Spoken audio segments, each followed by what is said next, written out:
various churches in Germany. That became possible only because various versions of the manuscript were printed or were made possible to be printed. And so, for every change in the information environment, you have changing relationships between the holders of the power structure and, well, the new ones who are trying to seek new power right now. And so, with the printing of the book, you have a new relationship of power, and that created the state. Right? And the rise of the state meant that the church can now be bypassed, and now we have a new secular order which can create laws such as libel laws. Right? Libel laws are only possible because of the print culture. Right? And so, what became the next form of engagement?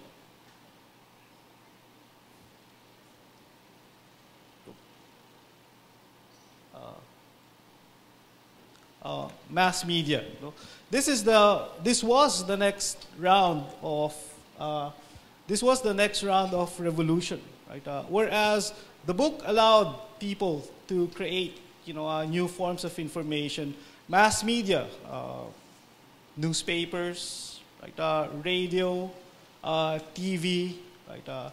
Created greater democratization of information. Right?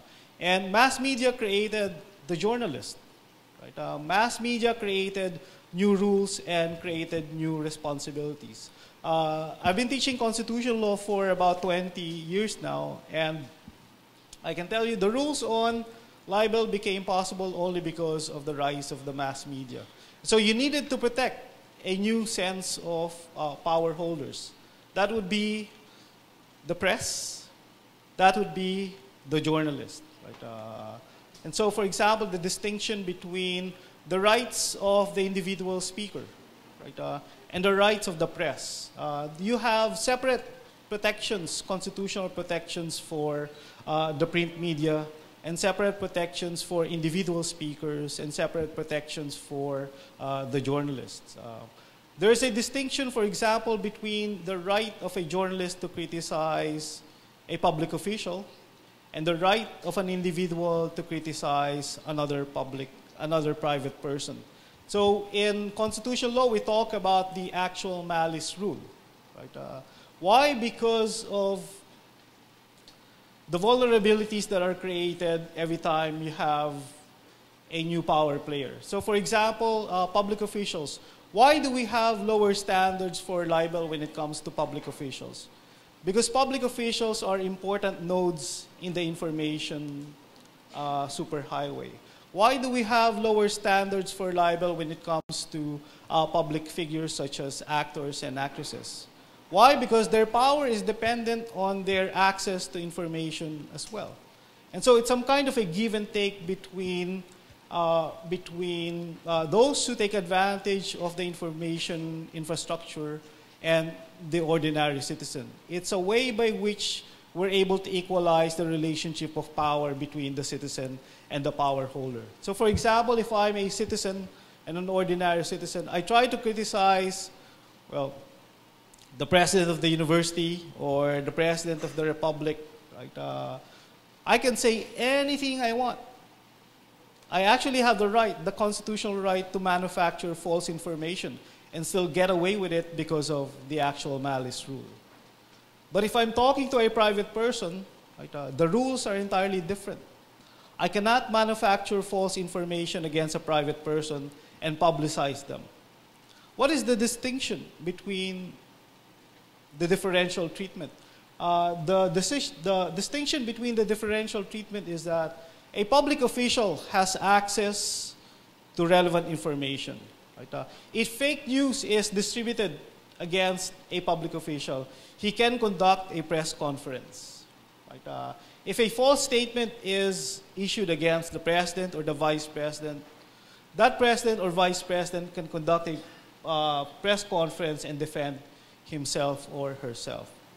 If fake information is peddled by a public official or by a private person against another private person, that private person will have no access to the press, will have no access to TV. No one will be able to listen to that person. That's why you have those types of distinctions between a public official and a private person. What is the basic distinction? If you're a public official, then anything can be said about you. So we talk, for example, about fake information being peddled by government against the vice president. Fake information that has been peddled against my client, Laila de Lima, by no less than the president. Do they have any recourse in law? They have none. Why? Because the rules have been crafted in such a way as to disable them from using the law to defend themselves. Right? Whereas, if I go after a private person, that private person will have to be assisted by the legal system so that he can go after someone who's trying to malign his or her reputation. Right?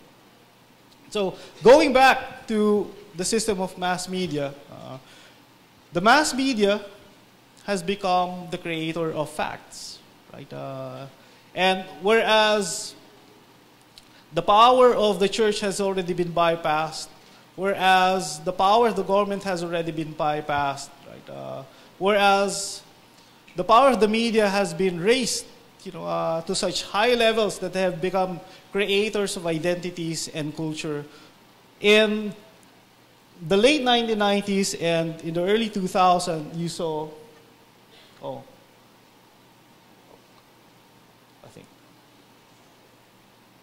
the internet. And this is, I think, the most important distinction that we need to understand. The distinction between mass and social media. Mass media means information can be blasted to every home, to every person immediately. Right? Social media means anyone and everyone can produce the information he wants to produce. In 2004, I was doing my graduate studies in Yale, and we're talking about the information environment and the result of the change information environment. And everyone was talking about the democratization of information. And what did that mean? Democratization of information meant everyone is now a publisher. Right? Do you need a printer for you to be able to publish today? No. You only need a cell phone. Right? Do you need to go to the press for you to be able to publish today? No, you only need a cell phone. Do you need to go to any government institution or agency to be able to publish today? No, you only need a cell phone. And so it flattened the information environment in such a way as to empower each and everyone to become potentially a very powerful speaker. Right? And that became a source of power for everyone. That also became a source of danger. Right? In fact, by 2005, scholars were talking about the problem of polarization. That because of the democratization of the environment, because of the democratization of the information environment, the next step would be the potential for polarization. Why? Because with the flattening of the information environment, what's going to happen next? Right? The information environment will be as noisy as it can possibly be. Right? The old guards of the information environment, the press, the author, the public intellectuals, they're dying. Right? It's so much easier to attack the press today. Why? Because Mocha Uson doesn't have to go to the Inquirer to be able to say whatever it is she wants to say. Mocha Uson or Thinking Pinoy doesn't have to go to ABS-CBN, doesn't have to go to Channel 7, doesn't have to use a radio, in fact, to be able to say the things that they want to say. All they need is an internet connection and a large following. 5 million followers, 1 million followers. That is the only thing that they need to say anything and everything that they want. So what does that mean? That the structure is agnostic when it comes to power. Right? That power can be co-opted right, by anyone and everyone. That the structure itself doesn't necessarily promote freedom. That the structure can be co-opted actually to stifle our freedoms. Right? And to what extent has it been used today? Well, about 2 years ago, every time you speak against the government, right, every time you open your mind, right, you'll be trolled. Right? Right? You'll be attacked by a barrage of hate information. They look at your profile and they'll tell you, I was just talking to one of the faculty members here, how difficult it was to speak. Right? Why? Because the old guards of the old information structure are gone or dying. Right? The ability to attack the press is there today because the president, the government, and everyone who has control over the information environment can bypass all of those things. What am I trying to say? The print culture allowed the Protestant Reformation to bypass the Catholic Church. Right? The mass media allowed, everyone who has something to say to bypass the government. Right? Today, the information environment is such that anyone who has control over the internet can bypass anything and everything. And the problem right now is that the power holders understand how important it is to have control over the information highway. Prior to 2016, they talked about the possibility of, they didn't think about the possibility of winning elections via the internet. After 2016, we now realize that elections can be won and lost. Well, lost and won because of the internet. I learned this when I opened when I opened a Facebook page. Right? I didn't understand what a Facebook page was all about until I opened it. I didn't understand what happened to Hillary Clinton until I opened a Facebook page. It's possible for you, apparently, to boost whatever it is that you say with enough money. You can choose the demographic that you want to target. You can choose the region that you want to target, the age group that you want to target. And so, what does that mean? The freedom that allowed everyone to speak is money-friendly. With enough resources, you can skew information. Right? You can skew information to change the way opinions are created. And that is the problem that we're facing right now. The legal rules, they're gone. They're gone and they're dying. Right? You have the old libel laws. The old libel laws are for away ng mga magkakapit-bahay. The old libel laws are for PR today. Cases that are being filed for libel against my other client, Senator Trillanes. That's nothing. That's just PR. Right? Because with every change in the power structure, right, you'll have a concomitant change in the legal regime. Every change in the information environment can create dinosaurs out of the old legal regime. That's exactly what's happening today. Right? For example, look at cyber libel. Right? How do you enforce the rules on cyber libel? You have jurisdictional problems, for instance. What do you do when you retweet? What do you do when you like and share? Those are things that are still up for grabs. The rules are still up for grabs. Why? Because the old rules of libel were created at a time prior to social media. Right? So whereas you have the Supreme Court still talking about the currency of the rules on libel, the rules on actual malice. In actual point of fact, those rules are already gone. They're now passé. What rules do we have right now? We don't have any rules right now. Why? Because we're still at the time when we're trying to figure out how this is going to be settled. Right? We're still at the transition phase. Right? Why? Because even the role of the academy has been changed by the new information environment. You can learn so much, right, through online universities. The way by which professors need to engage their students, will now have to change as well. Why? Because, well, you can be Googled by your students today. Right? Anything that you say can be questioned by a student with access to internet. Whereas before, everything that you say is, well, the word of the Lord. Right? Today, anything and everything can be questioned. Right? And this brings me to a very important problem of the new information environment. We're still at the process of creative destruction.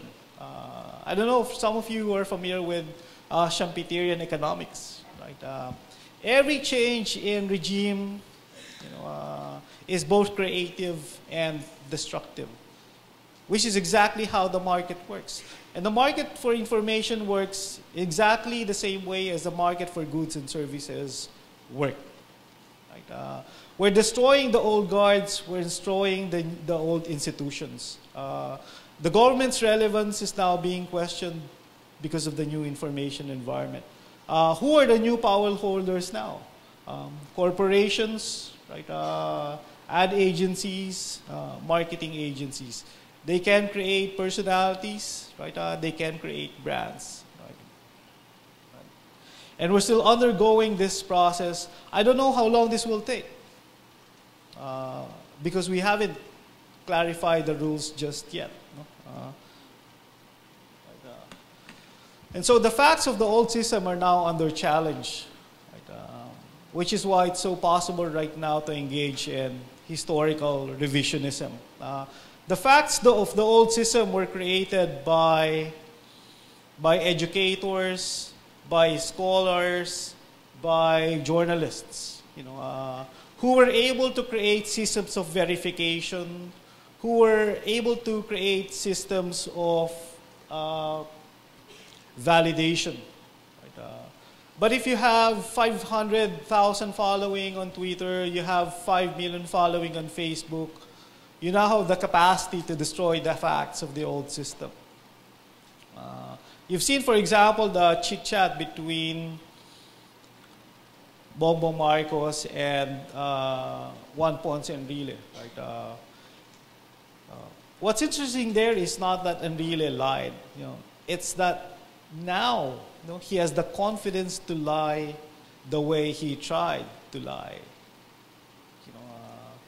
I mean, it's so much more possible now to engage in a destruction of the facts that have been established by the old system. Right? Because you can bypass the books. Right? You can bypass the journalists. You can certainly bypass the church. You can bypass the government as well. Right?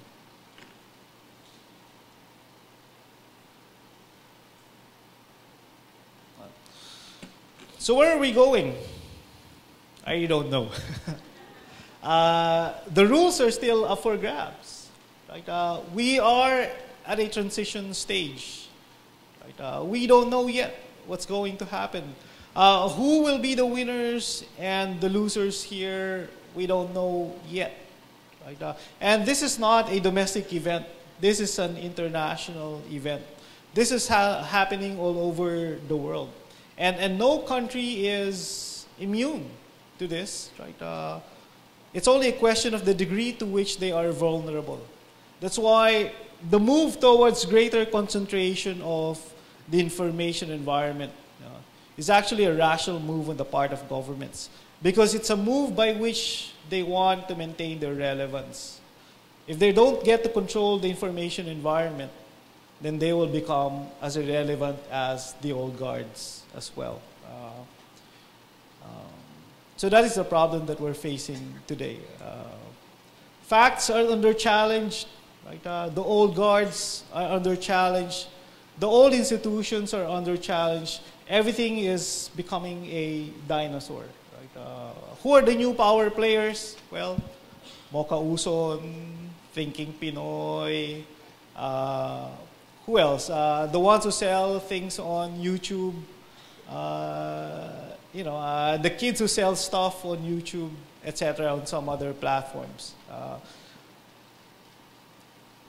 Let me now go to something more practical, which is also quite personal.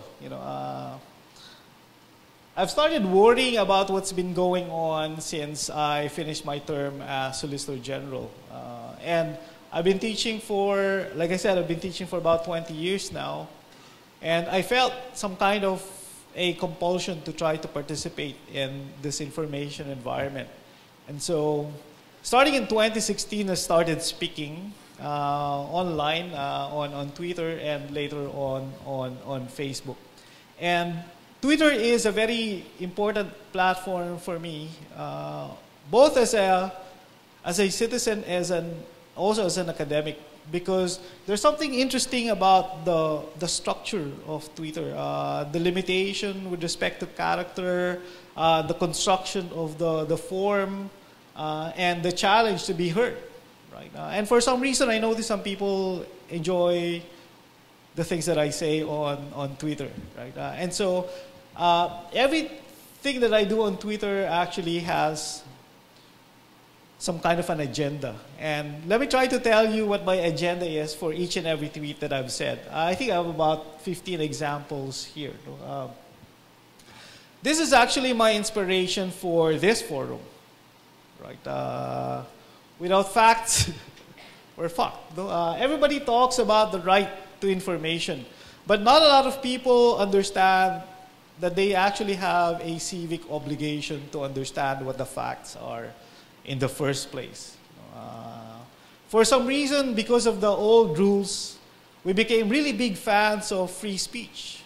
Right? But free speech is possible, right? Only if the facts are not in dispute. Right? Only if the basic facts are not in dispute. If the most fundamental facts are in dispute, then we actually don't have a common platform for engaging one another. We're only going to be talking past one another, and we'll have incommensurable ways by which to understand our worlds. Right? So I think, without facts, we're really in danger. Right? We're really in danger. And those who keep on challenging basic facts today about what happened during martial law, about the relevance of martial law, about, well, even the West Philippine Sea, right, can take advantage of the information highway to make people think twice about what's really going on. And creating doubt, I think, has become such a very powerful way to disable the other side. Right? Right. I think this is something that I talked about earlier. When Juan Ponce Enrile talked about only one being executed, none being arrested during martial law, what really ticked me was not the lie, which is easy enough to debunk. Right? It's that at some point he realized he can say this now. Right? And so some people said, oh, matanda na yan si Senator Enrile, wag nyo na lang pansinin. I say, no, it's not about age. Right? I think he's still as clear as he was 5-10 years ago. It's his astute realization that this is the best time to say something like this. That he can now say this and potentially get away with it. It's the courage to communicate a lie that is new in today's environment. If he had said this about 5-10 years ago, everybody would have said, you're lying, you're lying, you're lying. Right? And, well, the fact that he didn't say that 5-10 years ago meant that he didn't find the courage to say what he's been able to say today. Right? And so, a new information environment, right, makes, well, new types of attitude possible.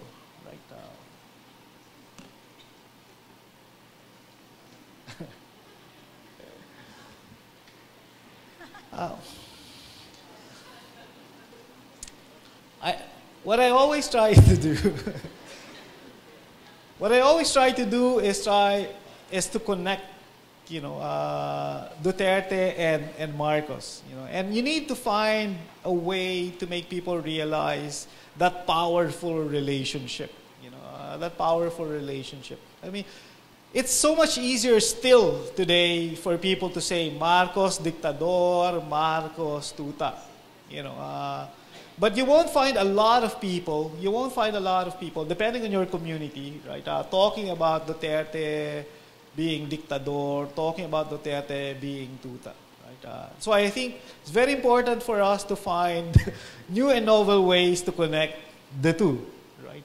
And for some reason, people really like this. No? So when I say, si Marcos, yung matalino mong boyfriend, he ranked first in the, I think, 1939 bar examinations.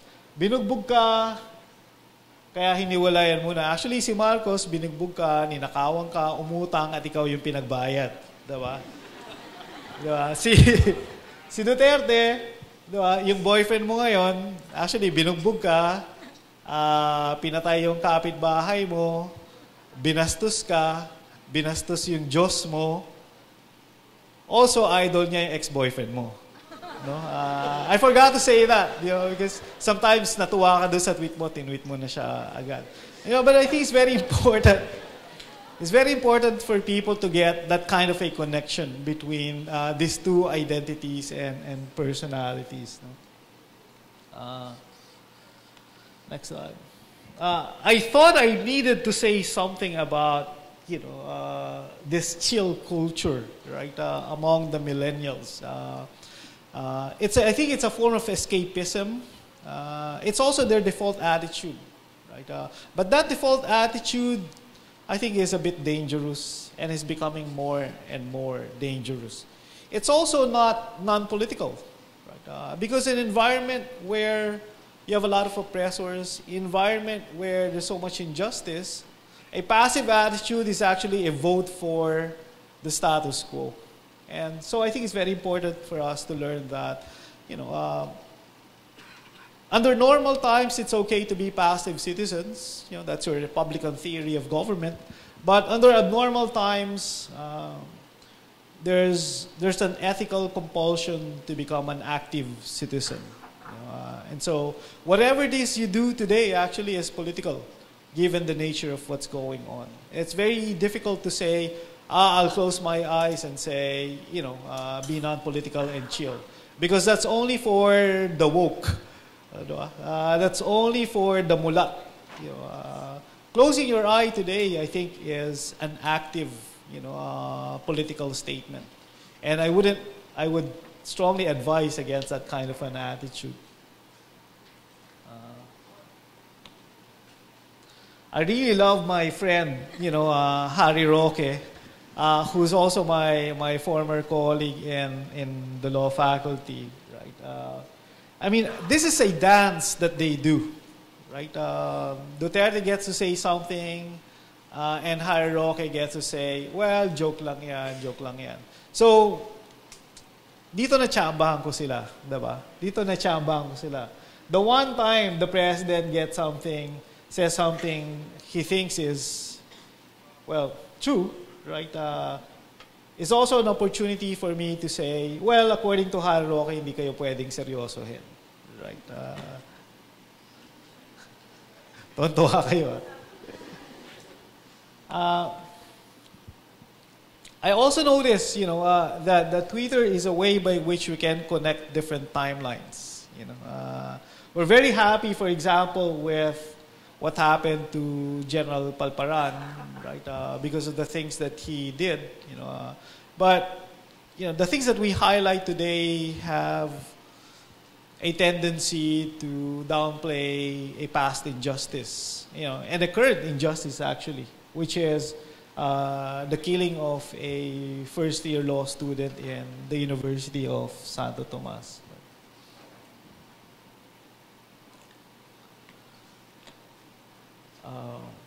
Can we go back? Can we go back? One more? Okay. And then, sorry, one more. Forward. Ayan. Go back one time. Ayan. I think it's very important also to provide snapshots of the big picture, right? And you know, transmission of power, transmission of law is not a natural system, right? We think of wealth, for example, as a natural, system, inherited by right, inherited by birth, But it's very important to realize that transmission of wealth is an artificial method. And that artificial method is called the legal system. The economic structure that you have is as artificial as anything can be, right? It's maintained because of an existing power structure that is aggressively maintained, by those in Congress, by those in Malacanang. Next slide.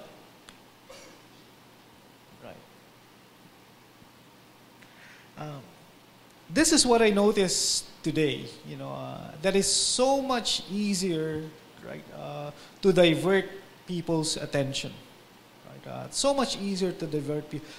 Prior to this administration, the only administration that I noticed that tried to do this, though not very successfully, was the Arroyo administration. I think every administration tries to do this.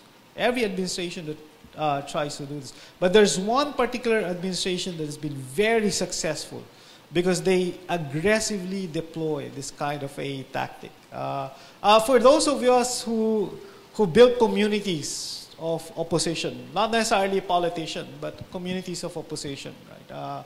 We become very sensitive to this problem, of people being diverted. So every time there's a new information that is not very good for the administration, within a few hours, by the next day, you'll have a new information that tries to divert people from what's going on, right? And so I think when it comes to the economy, the diversionary tactic is directed towards A, B, and C, right? Not towards the D and the E. Why? Because if the prices are going up, if the peso is going down, you don't really need people telling you 6.4% na inflation. You're just going to feel it. But for those of us at A, B, and C who are not very sensitive to these changes, this can actually work. That's why the challenge is to make people be very conscious about this problem of diversion. It's like one big river, right? Being channeled to various estuaries to divert and divide the attention of the public. Right. This, the famous chit chat between between the president and Sal Panelo. I listened to it for about 30 minutes before I logged out. The day before that, we were on the way down from Baguio to Pangasinan to have a meeting with Bishop Sok Villegas, to arrange another lecture. And one of the lawyers texted me and said, "Sir, the president is scheduling a 3 p.m. tomorrow. Parang magmamartial na," sabi niya. And, we're talking about maybe you might want to stay in Pangasinan and hide in Pangasinan just in case the president declares martial law. My immediate response was, kung hindi nga mapakulong si Sonny Trillanes, makakapag-declare ba siya ng martial law? But still, I was very interested with what was going to happen, right? And what happened? Nothing, right? I simply talked about Sonny Trillanes. I think he mentioned the name of my client 20 times. That's a level of his fixation over this character, Sonny Trillanes. And for me, that's an astounding waste of the national attention. That is an astounding waste of the national attention. Instead of focusing on the things that really matter, right? He ends up focusing on a political opponent that actually nobody cares about, or not a lot of people care about. So I think that's one way by which the control over the information environment really can hide, the things that really matter to us Filipinos. It's the disappointing and frustrating sense of priority of this administration. But I think it's deliberate. Yeah, it's deliberate because they've done this over and over and over again for the past 2 years. And the thing is, people fall for it over and over and over again as well. Right? Next slide. Right. Sometimes I think it's very important to make fun of public officials. Right? I mean, it's so easy to get triggered, right, and shout at public officials and hurl invectives at them. But I noticed that the most important form, or well, one very important form of criticizing, these officials is to simply make fun of them.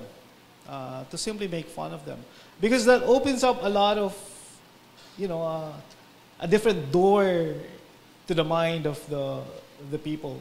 If you try to criticize public officials in a very political way, for the current generation, it seems too aggro, too aggressive, right?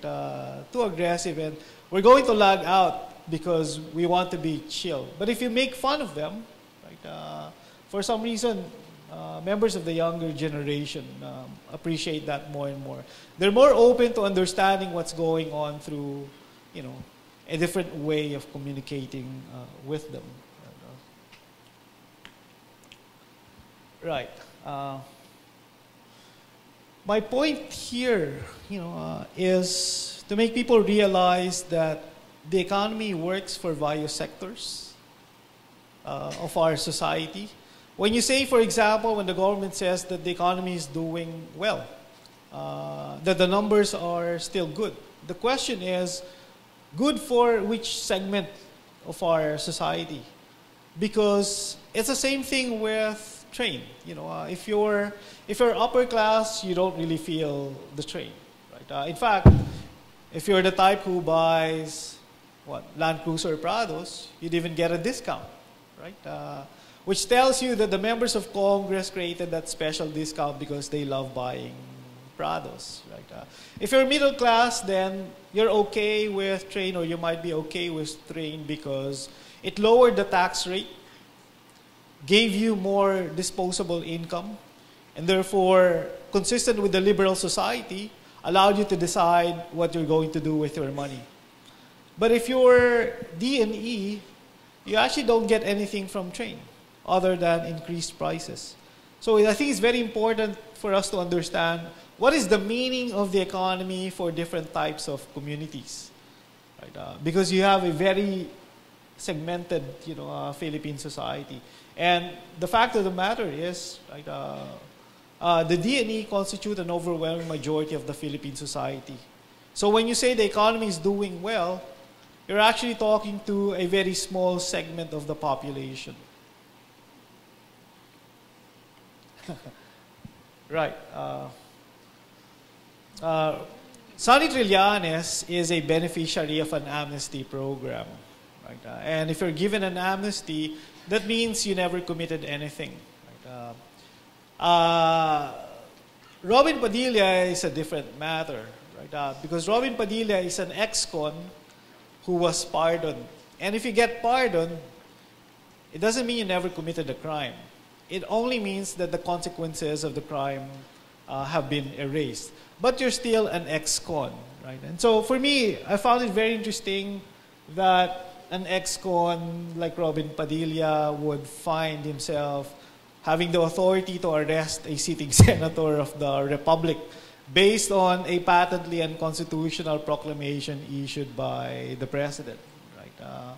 I mean, the Constitution is rather clear, right? Only a judge can issue a warrant of arrest. The president cannot order the arrest of any person, right? Whether senator or ordinary citizen, right?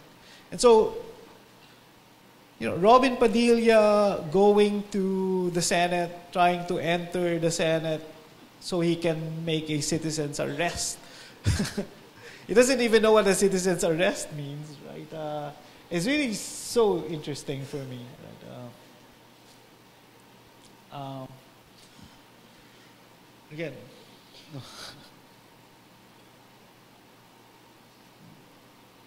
sometimes very important to trigger people, right? And you need to summarize what's happening in the country, you know, in 240 characters. And I think this is exactly the state of the nation. Right?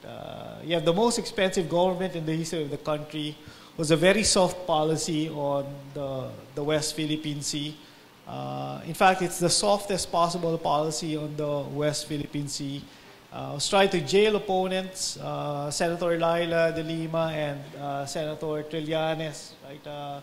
Has happily killed thousands of people, who's trying to fight a war on drugs, but doesn't say anything about 6.4 and 6.8 billion drugs coming in to the country through the Bureau of Customs. You know, how can you say we're still okay, right? Right. I don't know why people like this, right?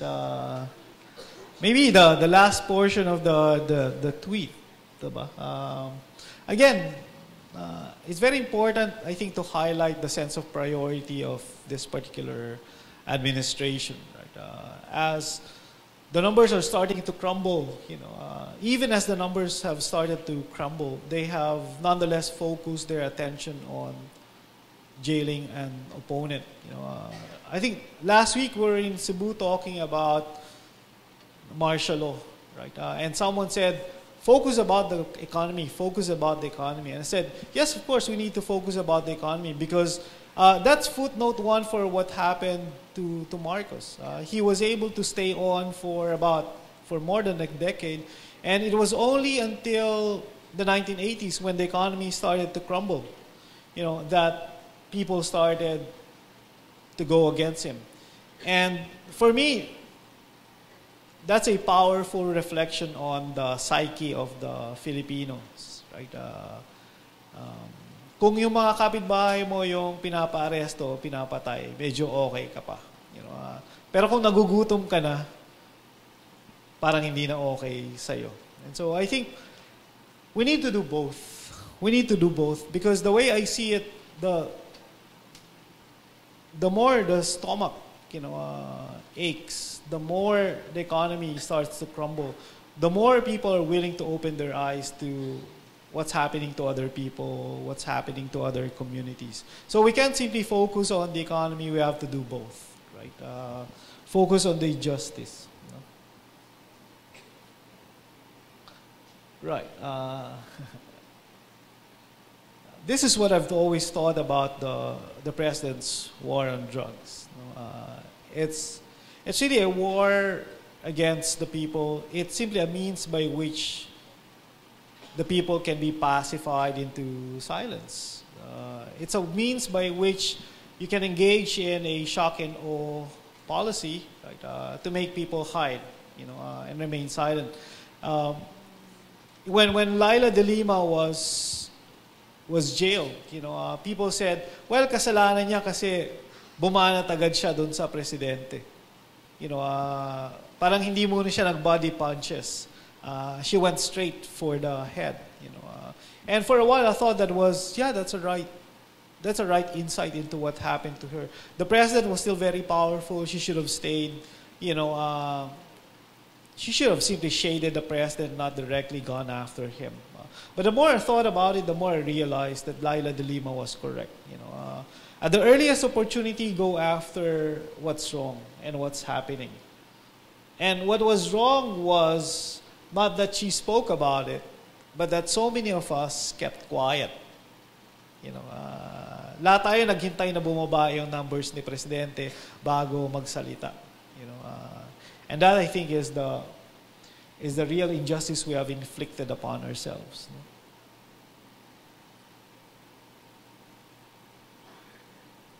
Right. This is a statement issued by a UP official. You know, I mean, I'm sorry to criticize a colleague in UP, right? But I think the spokesperson for the UP president said, well, we recognize, different political views. Right? I mean, what they engaged in were criminal activities, not simply political views.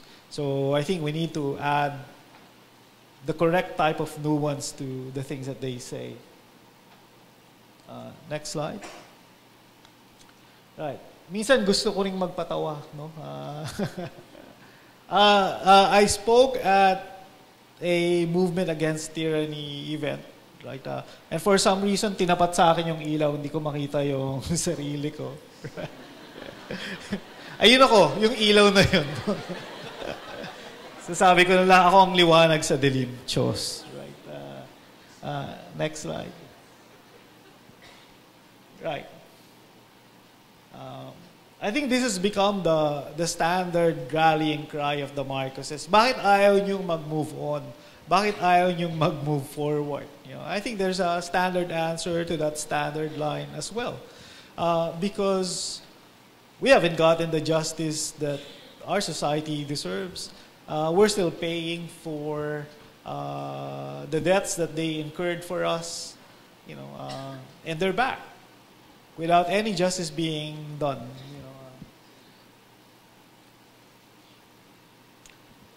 Yeah, I think this is one of those, sad events in our history when, people start questioning the heroism of one man. You can say whatever it is you want to say about Ninoy Aquino, the politician, or Ninoy Aquino, the person. But if a person sacrifices his life and actually dies, for the country, then you can't have any debate about that. His sacrifice. And I remember I was 9 years old when Ninoy Aquino died. That was the event that opened my mind to what's happening in the country.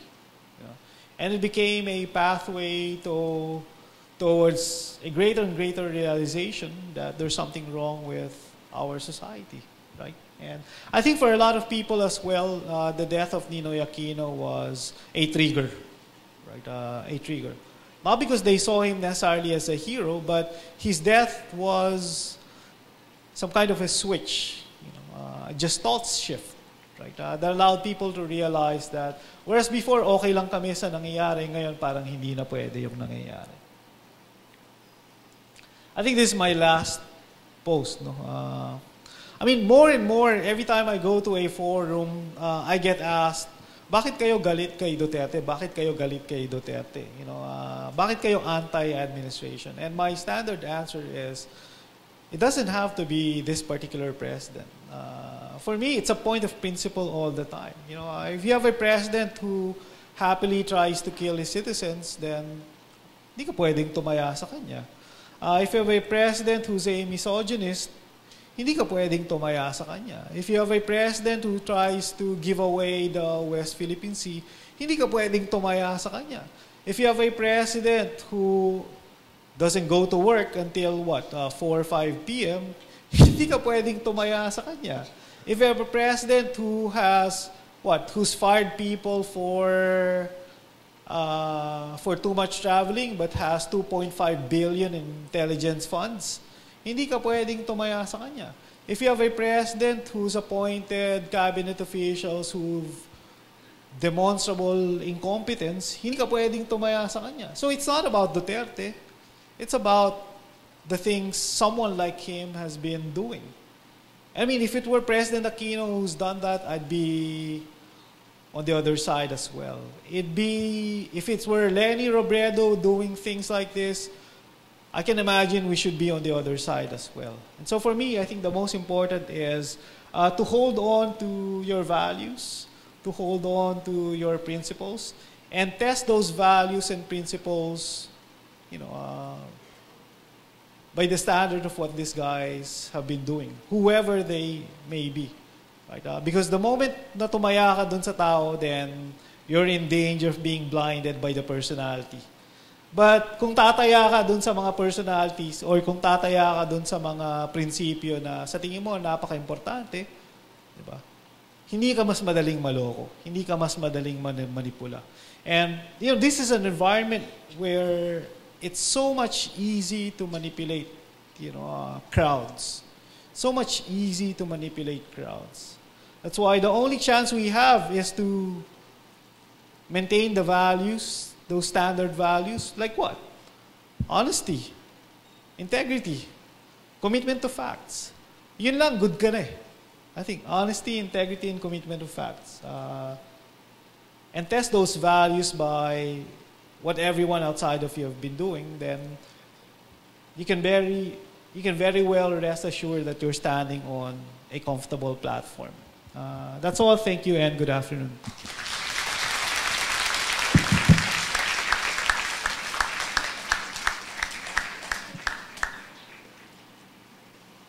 I deliberately did not talk about trolls and fake news because I expect that you will ask about that.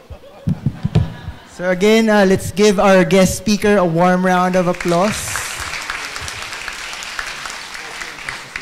So again, thank you very much, Attorney Florine Helbay. So at this point, we are now opening the floor for questions. So if you have questions, kindly approach our microphones located at the aisles.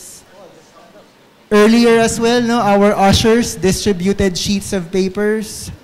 So if you might be a little shy to ask your questions, you may hand over the pieces of paper to any of our ushers. But if you have questions, please approach our microphones, and Attorney Helbay would be very happy to answer your questions.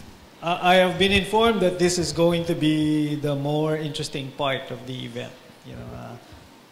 Forewarned. It's okay, ask your question. So if you have questions, just please approach the microphones and identify yourself. Thank you. Hello, sir. Good afternoon. My name is Professor Mendoza from Malayan Colleges, Laguna. So, yung earlier part lang, sir, nung talk nyo, you told us about libel, and it's very different from public individuals. Public figures and private individuals. Okay, public figures and private individuals. So what constitutes public figures? Politicians lang ba sila na voted? Or they hold certain of government? Or sikat ka in showbiz, etc.? Ayun lang yun. That's a good question. There's an objective test. If you are a public official, then actual malice rule will apply to you. Public figure is an entirely different matter. If you're an actor or an actress, then you are a public figure. There may be some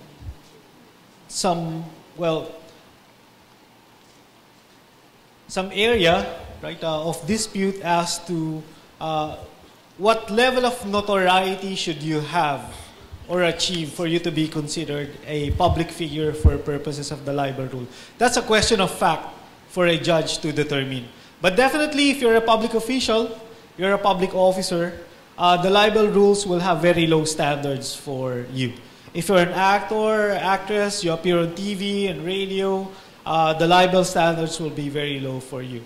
But if you're someone who's achieved some fame or infamy because of YouTube or Twitter. Actually, that's my follow-up question. Let's say a person that have 4 million followers or even less. Do we have this definitive number in telling, or it's just the discretion of a judge? Yes, I think that's a question of fact.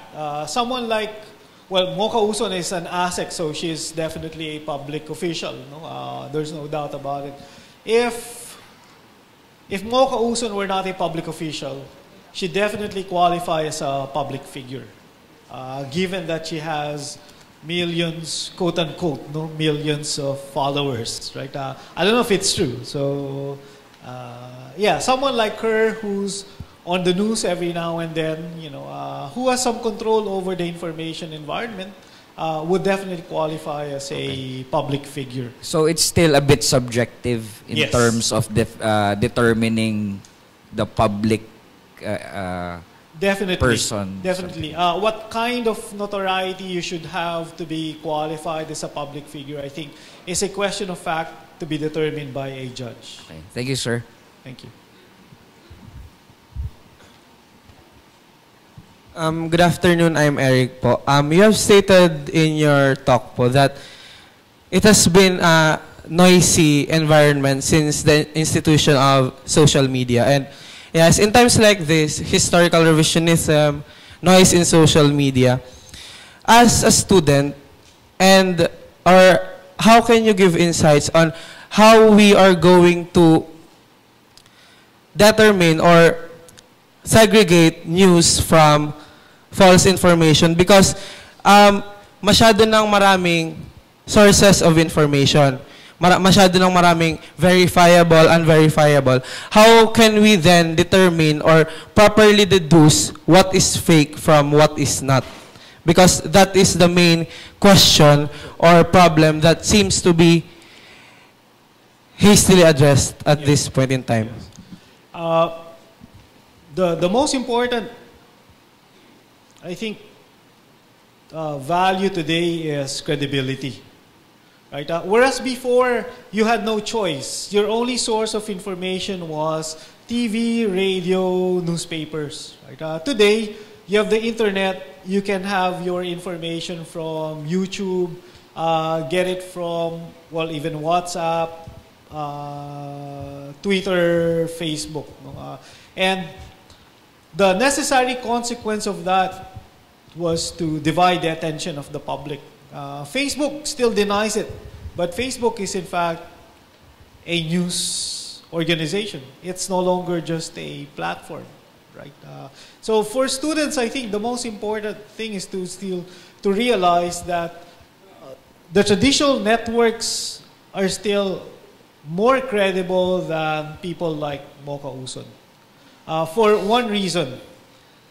They have institutions of verification, they have institutions of validation. They have both process and institution, right? Which means what? If someone from Channel 2, Channel 7, or Channel 5 says something false, and they're called out, there's going to be a disciplinary mechanism that will make that person accountable. That's the same thing with newspaper. Right? Pag nagkamali yung Inquirer, Philippine Star, Manila Bulletin, and you complain about it, then they have internal mechanisms for making themselves responsible. Why? Because they sell credibility. Right? Whereas platforms like Mocha Uson, they don't care about credibility. They care about reach. They care about engagement. That's why even if you constantly call them out for the false information that they disseminate, they wouldn't care. Because what matters for them is that they remain relevant. And they remain relevant so long as people listen to them. So if I'm a student, I want to get real information, I'd go to the traditional network still. Precisely because they have those means of validating and testing their information. Follow-up question, my last question. How, as a student then, if we would follow such, if we would base our information from the traditional networks, how can we then, as students of the University of the Philippines, help other students or other people in determining what is fake or what is false through that po? Well, I'd say if you're getting your information from the traditional networks, by default, they're correct.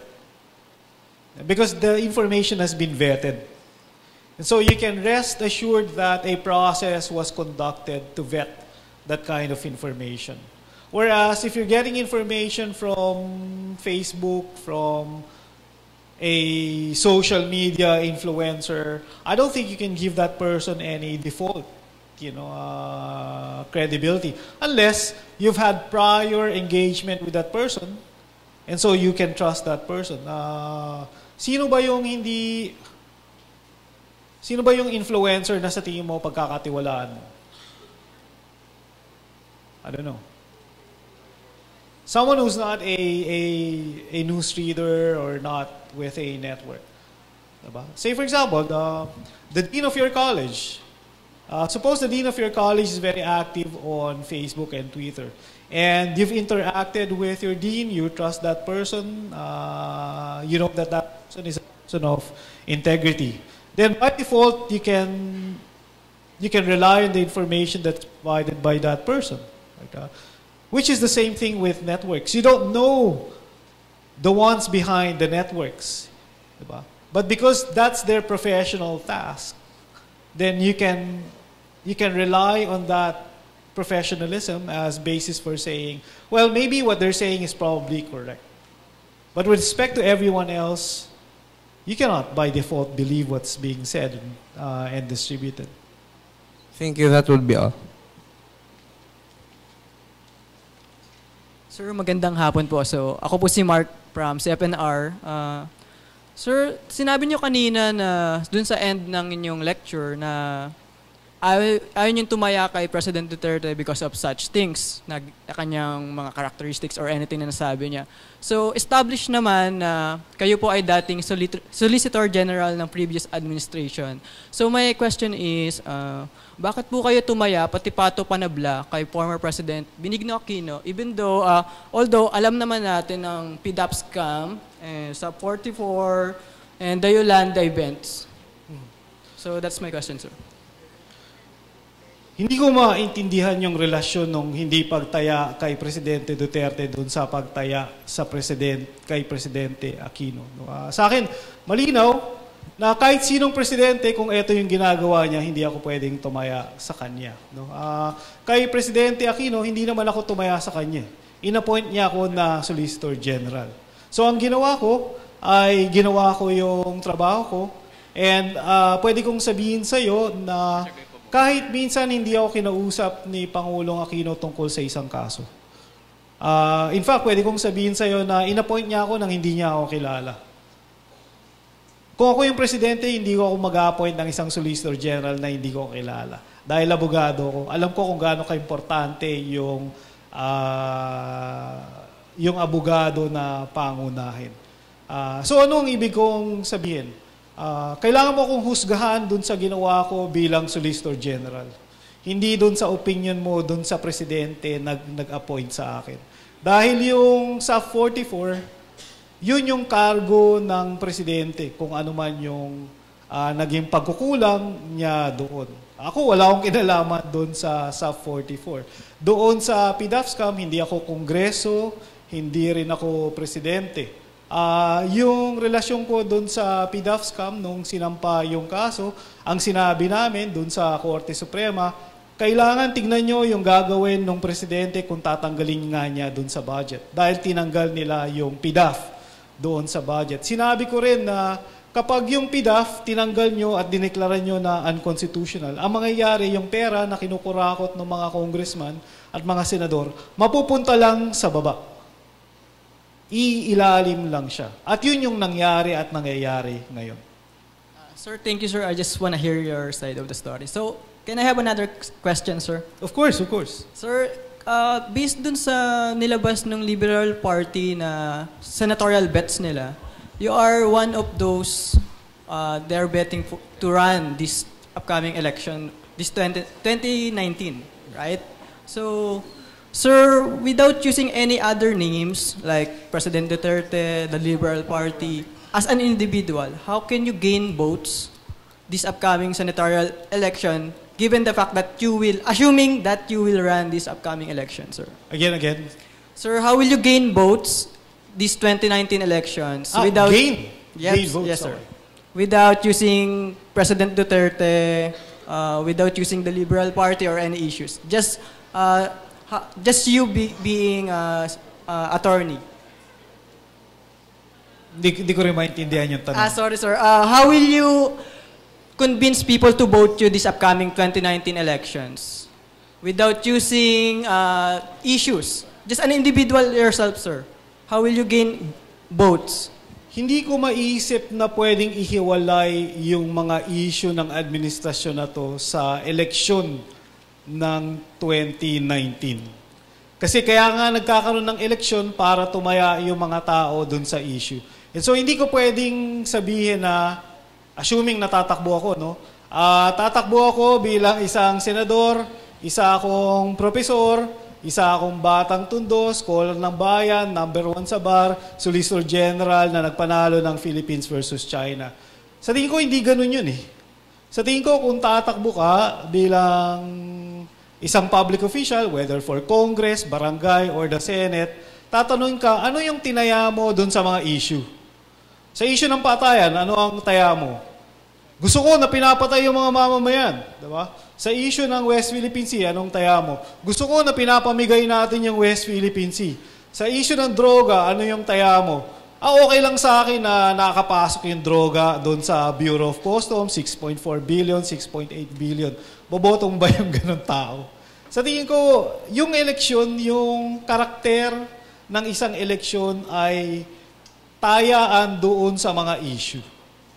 Kaya hindi mo pwedeng ihiwalay yung pagtakbo ng isang tao doon sa pagtaya niya doon sa mga issue. Kasi, for example, ikaw, tatakbo ka bilang isang senador.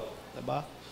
Hindi mo pwedeng tumakbo na isang senador dahil gwapo ka, no? Dahil mayaman ka, dahil ganito ka. Tatanungin ka ng mga mamamayan, ano ba yung tingin mo sa pulisiya ng ating pamahalaan dahil gusto mong makasama sa ating pamahalaan?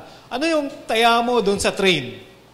Diba? Ang taya mo ba sa train is, gwapo ako, boto nyo ako. Ano yung taya mo doon sa West Philippine Sea? Magaling ako sumayaw, boto niya ako. Diba? Hindi ganun.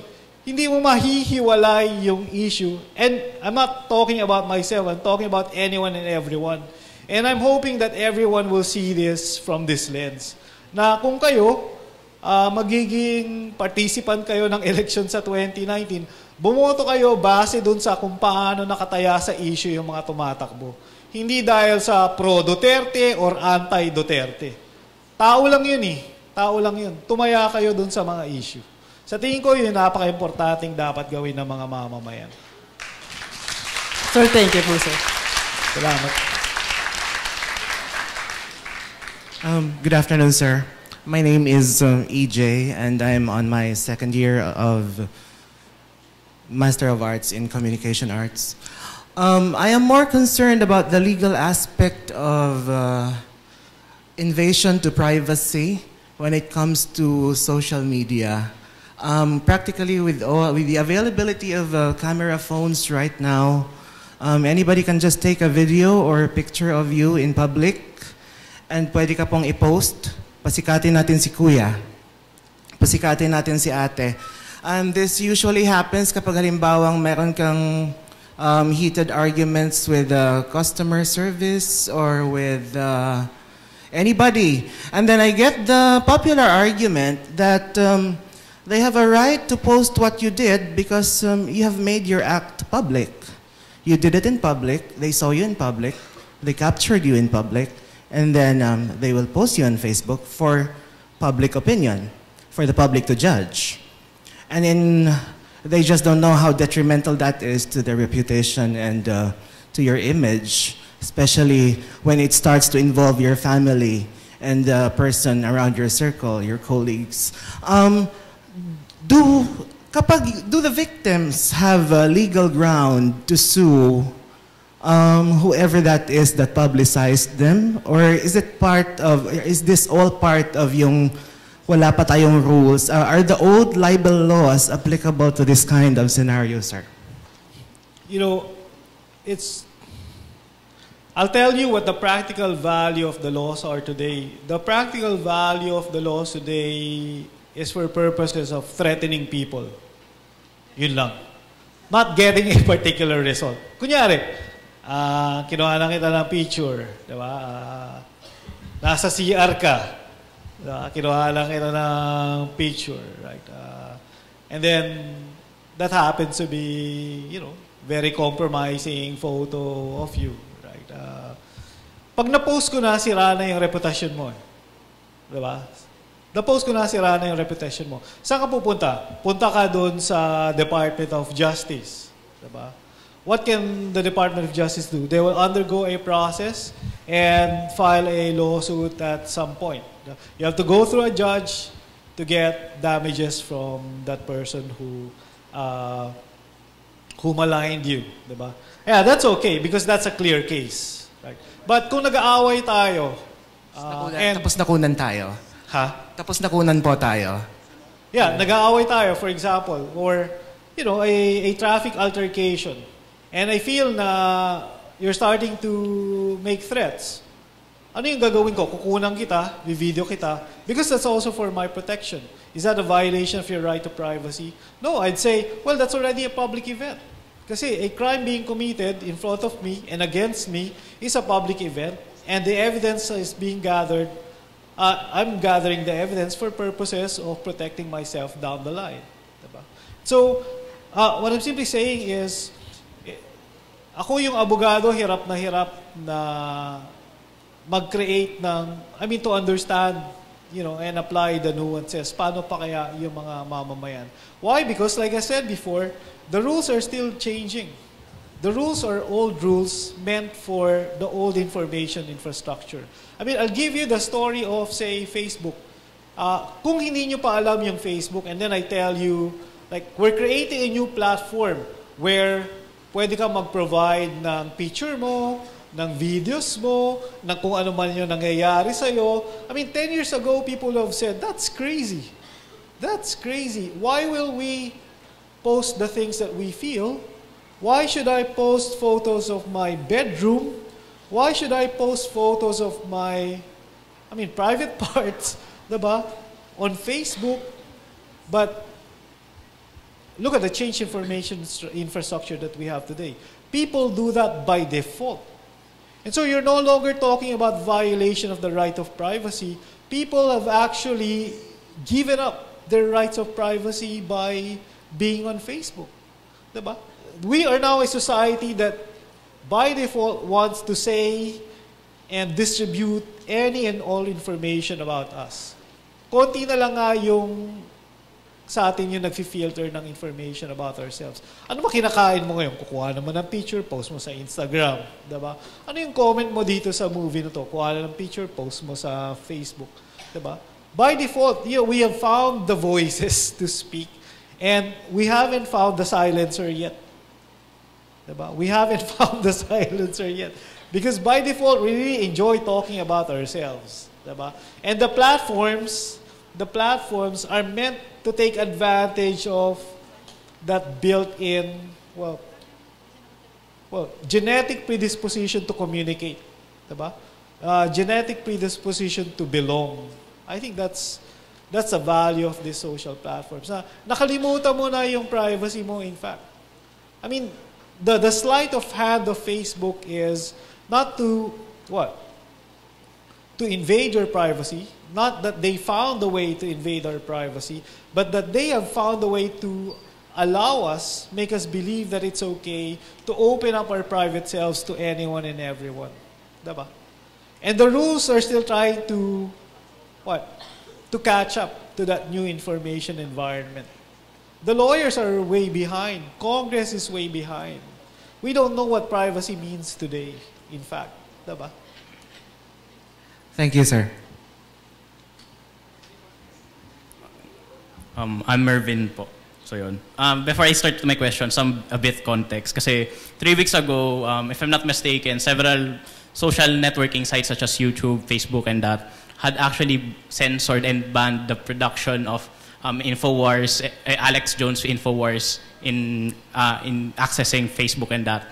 Also in the context of the Philippines, there's already been a rising discussion that the best way to stop the proliferation of fake news is through the censorship of various alternative sites such as Mocha Uson Blog and that.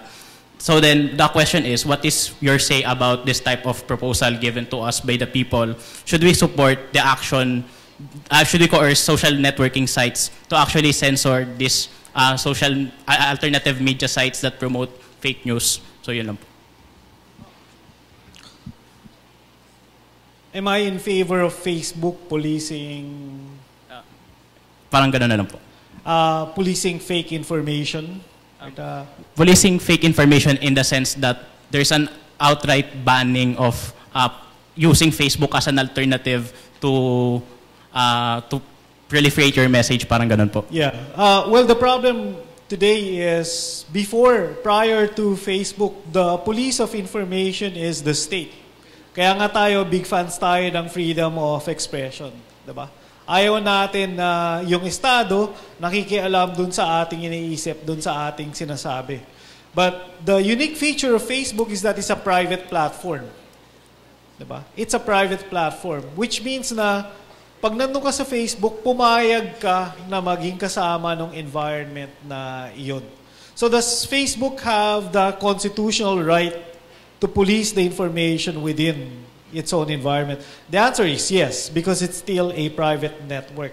Does it make sense for Facebook to do that? It depends. It depends. What I'd like to know is first yung accountability ng Facebook. What will be the process for determining whether or not certain types of content being circulated in Facebook would be qualified as fake or not? And ano yung remedy niya? Is it to shut down the entire page or to simply disable the particular content? Because they can do that. Say for example, Mokauson. Mokauson is not entirely fake news. Diba? Minsan it's just hate speech. Diba? Or just plain whatever, diba?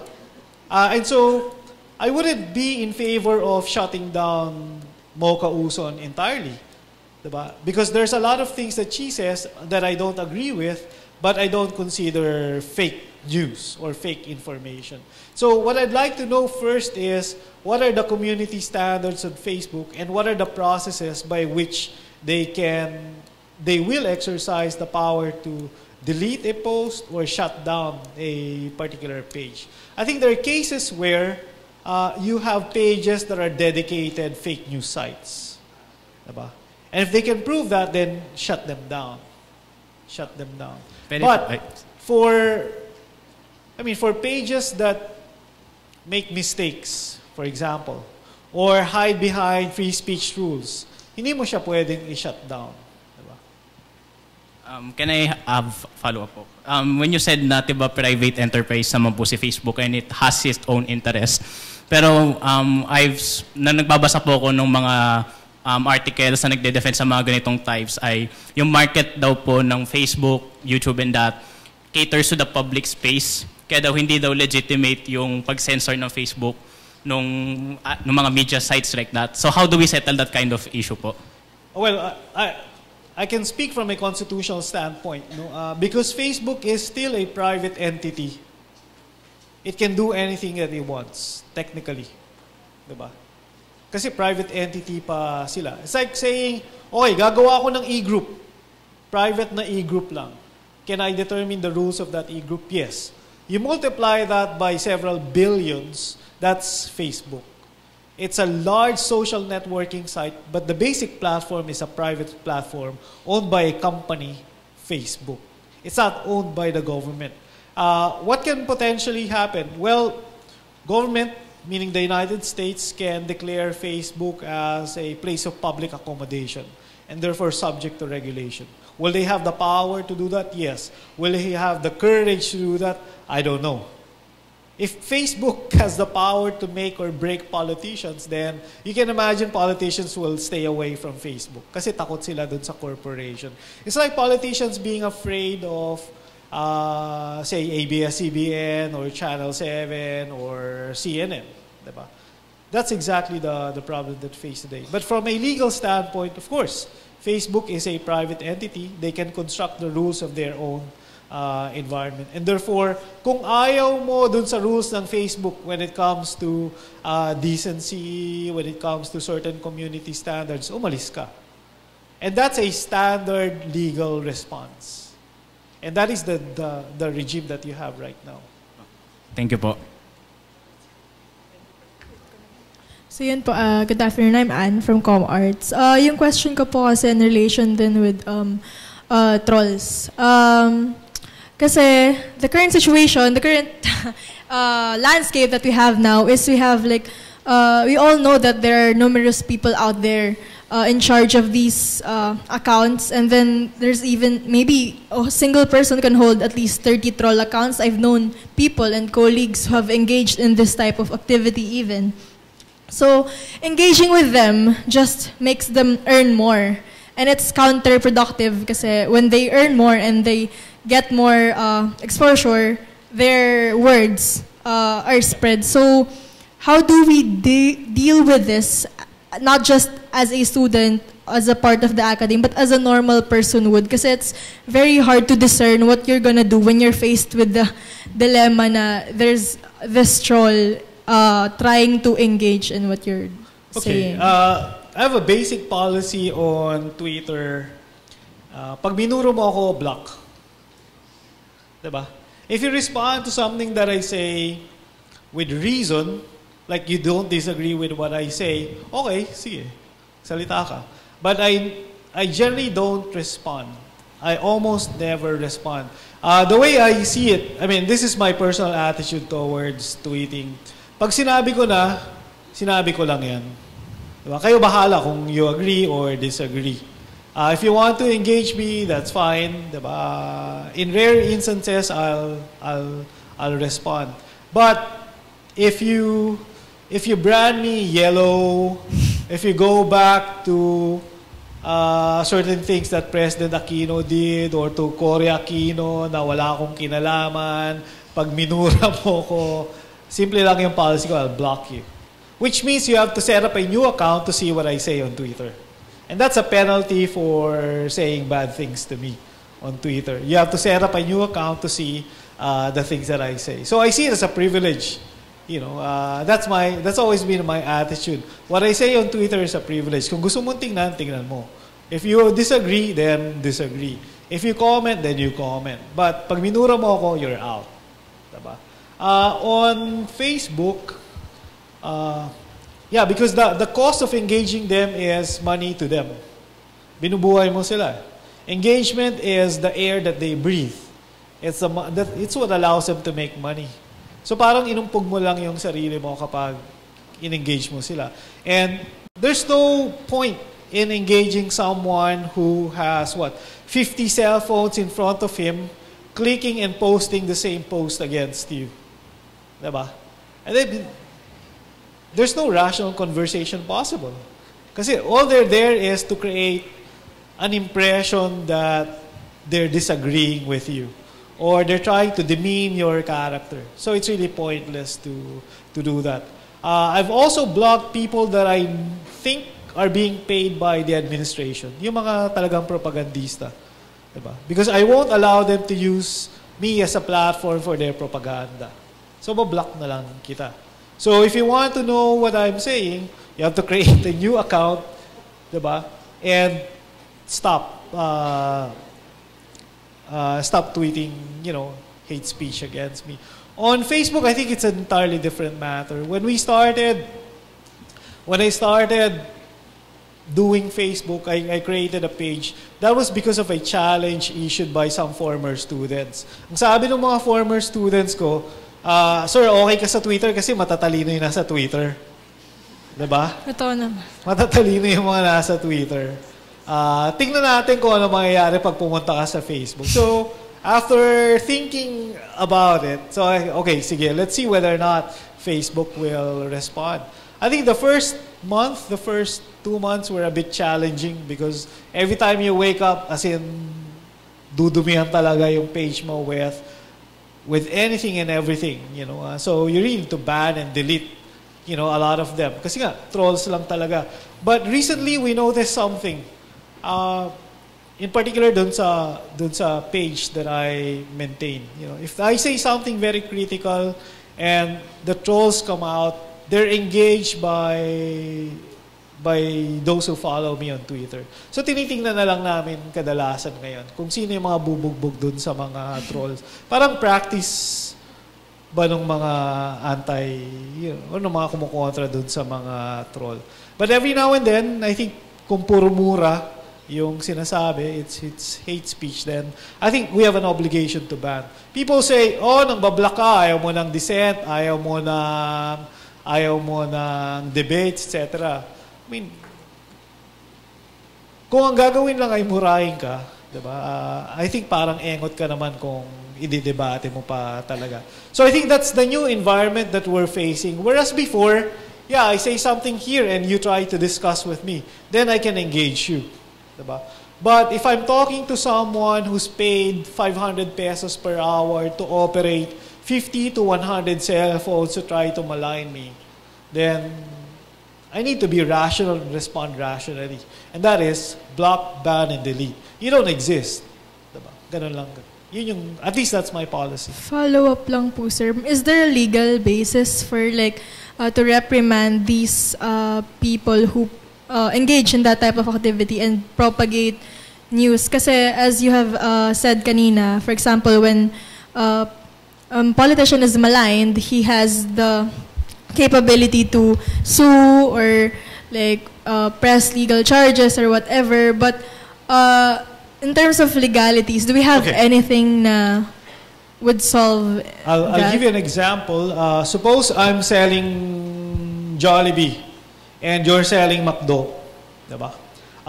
What do? Banata natin to McDo. Mag-fake news tayo na may uod or ipis yung pagkain nila. So bibili ka ng McDonald's na burger or chicken, then lagyan mo ng ipis or uod, kuha na ng photo, and then someone says, oh, ito yung kinain ko. And then I hire a troll farm, right? Pay them what? $500,000 pesos to distribute that information over the information environment, right? Definitely you'll have an action against me, diba? For damages, right? But that requires certain things. Number one, you know what I've done, you have access to evidence of what I'm doing, and there's relationship between that activity and me. That's very difficult to find online. That's very difficult to find online. That's exactly the problem if I say your government, say your Secretary Manny Piñol, diba? Gusto ko na matanggal ka sa pwesto. I'll hire a troll farm, right? To go after you and sabihin na incompetent ka, ganyan-ganyan. And then even construct lies against you, right? So that my friend who wants to become Secretary of Agriculture can replace you, right? Do you have an action against me? Yes, of course. But you're assuming that you can find the evidence for that. It's difficult to build an evidence for a case for those types of activities. Kaya yung sabi ko, nahuhuli yung legal system dun sa nangyayari ngayon. Diba? And we still haven't found the solution for those types of problems. Thank you, sir. Thank you. So we're having a very fruitful discussion here, but I think we could accommodate the last 3 questions in the interest of time. Thank you. So, good afternoon, sir. Ako po si John Marie Paragas. Hindi ko po alam kung naaalala niyo po, pero attendee po ako sa Polytechnic University of the Philippines about sa federalism last August 6th. So, I just want to reiterate the So, inaabol mo ako? Medyo lang. Yeah. So, medyo kinabalan ko dun. Apo, nandun din po si si Attorney Erin Tanyada. So, that's right. My question is, dalawa po. First is, I just want to reiterate the question nung tao na nagsalita before me dito po sa podium na to. Are you running for senatorial elections, yes or no? Ako? Unang... Katakot ka naman magtanong. Well, I'll give you the answer. There are some sectors who are considering me for the Senate, and I'm waiting for the final decision of those sectors before I make my final decision. Okay. The other question po is, do you have any statement about or against po dun sa nangyari kay Drew Olivar on the bomb joke lately na ginawa niya to parang takutin yung mga rallyista na kung saan nagsabi siya about baka naman magkaroon na naman ng Plaza Miranda bombing incident? Yeah, that's a crime. That's a crime for which he should be prosecuted. So, I think parang how should it be prosecuted po ba? 'Di ba? Unlike 'di ba pag ako isang normal or rather typical citizen sa isang public place nag-joke about bomb, 'di ba? Hinuhuli naman po kaagad. And why do these people have that thing na parang hindi sila exemplified sila dun sa ganung batas na kung saan hindi kaagad sila hinuhuli? Well, that reflects really on the administration because these are supporters of the administration, and you can imagine, that they're being supported by the administration one way or another, right? And malinaw naman na yung mga supporters ng administrasyon na to, they get a free pass on the things that they do and say. And I think that heavily reflects on the current administration, that they don't feel the need to make accountable those who support them. Especially yung mga tao na katulong sa kanila. I mean, sa akin malinaw. Given the things that they've done and said, a lot of them should have been fired a long time ago. But the institutions of accountability and responsibility are not working, and that's precisely why we're in this mess today. Last one po. Any statement about Rectos leaving the Liberal Party for Nationalist Party?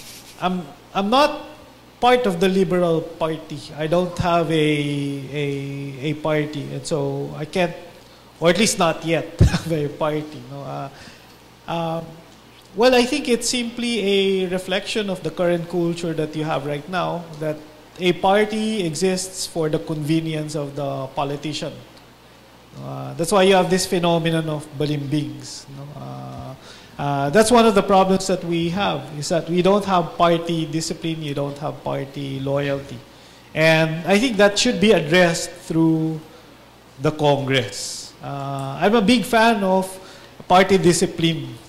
My basic proposal is to allow the government to subsidize parties so that parties can be regulated. What is the form of regulation? If you join another party, then you're disabled from running for the next 2 elections. I think that simple device will impose party discipline. Ganon lang ka simple. Thank you po. Thank you. Good afternoon, sir. I'm Masi Pascua, chemical engineering student. Sir, this morning I stumbled upon a tweet from a person with around 15,000 followers exposing an email allegedly trying to employ him in quote-unquote redirecting his narrative for a monthly quote. And along that thread is a post of an individual in Facebook trying to buy accounts dated 2015 or older for propaganda. So this is a bit relevant from the lady before me. But sir, what are the legal holdings of exposing this supposedly, I think, private communications, or regarding the trolls or the spare accounts? Should our law catch up to these activities?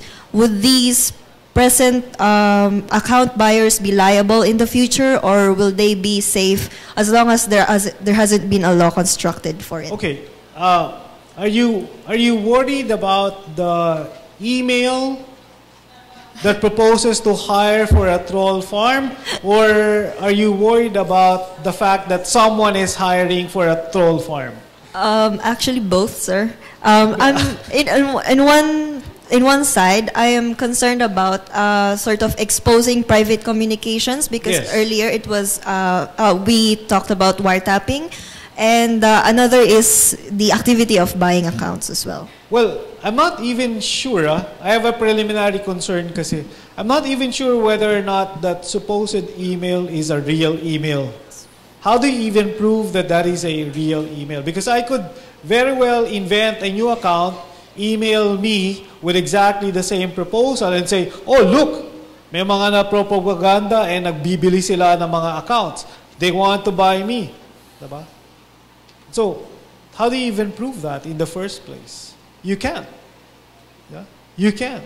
Unless someone says, okay, tinignan ko yung email mo, which itself would be a violation of the law, and chinek ko na gumawa ka ng bagong account to email to you so that you can create this news that someone is buying people's accounts for purposes of a troll farm. I mean, those are the challenges that we face today. It's, well, epistemological. How do you know that you know?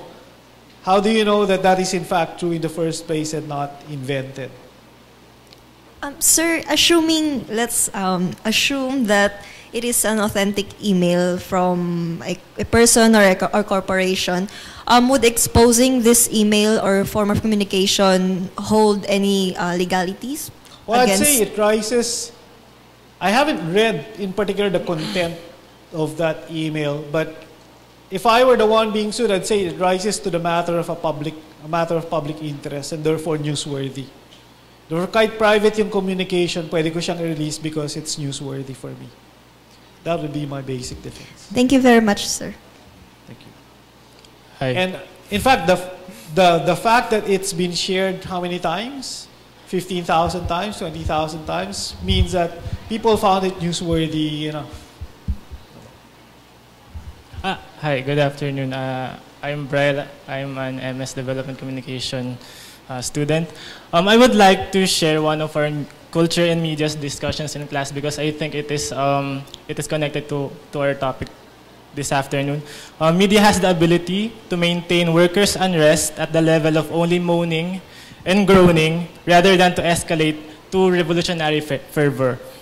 In this case, social media played a role in massaging the social emotions. For example, we saw the image of Nanay who was bloody during the Nutri Asia strike and the pictures of Kian de los Santos. But when we scroll down on our social media feeds, we see a video of a cat. So there is this level of therapeuticness on social media that it allows us to vent our feelings and also it allows us to escape.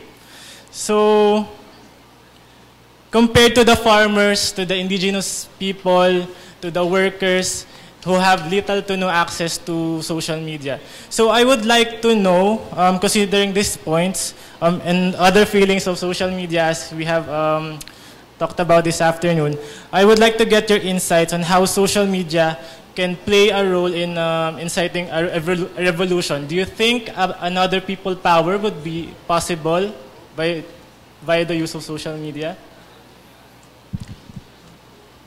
I'm not so sure. I'm not too sure because, like you said, social media allows you to vent, but the moment you're able to vent, you've already expressed your opinion. And in that sense, it's therapeutic. Dahil, one of the reasons why you want to protect free speech is precisely that you don't want people out on the streets. You want them writing and posting and speaking against the government. Because speaking against the government is, well, the vent theory of free speech. But with social media, you can actually rant the entire day, right? Tweet and share, post and share, and feel yourself to have performed your civic duty of criticizing the government. Kaya bumaba na yung incentive to go out on the street and actually try to rally. Because rallying is an entirely different form of an engagement. So can social media help in triggering a revolution? I don't know. It's a purely theoretical matter. It depends on the facts of each and every case. Yeah. Thank you. So again, we thank everyone for participating in this afternoon's G conversation. So before we formally close the program, the Department of Humanities also invites you to another G conversation tomorrow. This one is sponsored by the Ethics One Committee. So it's Rafael Lerma's photojournalistic take on the Duterte administration's drug war, a counter-Barthian semiological study. This is tomorrow, September 25, 2 p.m. at the Red Rec Auditorium at the College of Economics and Management. So we also hope you could support the initiative of the Ethics One Course Committee. So at this point, we would like to call on stage to award the certificate of appreciation and token of gratitude to our guest speaker for today. We would like to invite Regent Arinto, Vice Chancellor Hamias, Dean Lansigan, Dr. Fautagana, and the course coordinator of COM10, Professor Jerry Apo, to award the certificate of appreciation to Attorney Florin P. Hilbay.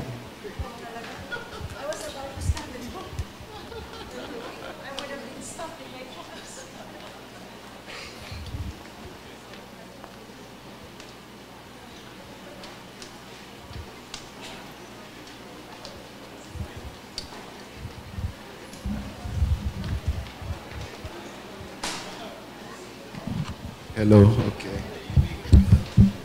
So it's really an honor to have Attorney Florin Hilbay it was just a short acquaintance with him on FB. So thanks, Mark Zuckerberg, for creating that platform. Indeed, the medium is the message, right?